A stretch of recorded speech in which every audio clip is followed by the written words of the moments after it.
हृदय में यदि श्री कृष्ण है तो दुनियादारी के भोग पदार्थ कोसों दूर रहेंगे।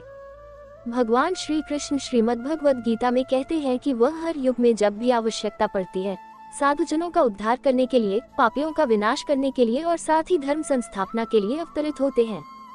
भगवान श्री कृष्ण हमें सचेत करते हैं कि मानव मात्र को सत्य को।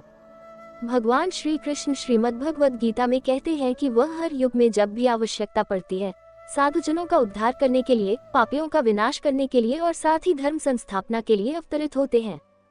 भगवान श्री कृष्ण हमें सचेत करते हैं कि मानव मात्र को सत्य को ग्रहण करने और असत्य को छोड़ने के लिए तैयार रहना चाहिए।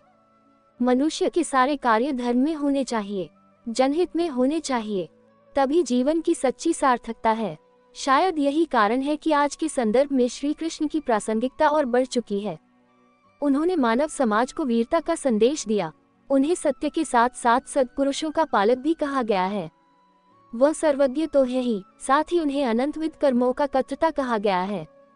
उनके जैसा गुरुओं का महागुरु कोई हो नहीं सकता, तभी तो उन्हें अजरुन जैसे महायोगी शिष्य के रूप में प्राप्त हुए। जहाँ धर्म है वहाँ श्री कृष्ण है और जहाँ श्री कृष्ण है वहाँ विजय है। वह व्यक्ति नहीं है, कोई शक्ति भी नहीं, बल्कि महाशक्ति है। वह दूसरों के सहायक बने, लेकिन ध्यान रहे जो अथाह शक्तियों का स्वामी होता है उसे दूसरे के सहयोग की आवश्यकता नहीं होती।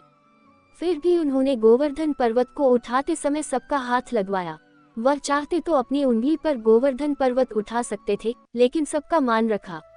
जो सेवा के कार्यों में लगा है वह श्री कृष्ण का प्रिय है। हृदय में यदि श्री कृष्ण है तो दुनियादारी के भोग पदार्थ कोसों दूर रहेंगे। श्री कृष्ण का अवतरण जब भी होता है भक्तों की रक्षा के लिए होता है। वह करुण पुकार सुनकर दौड़े चले आते हैं।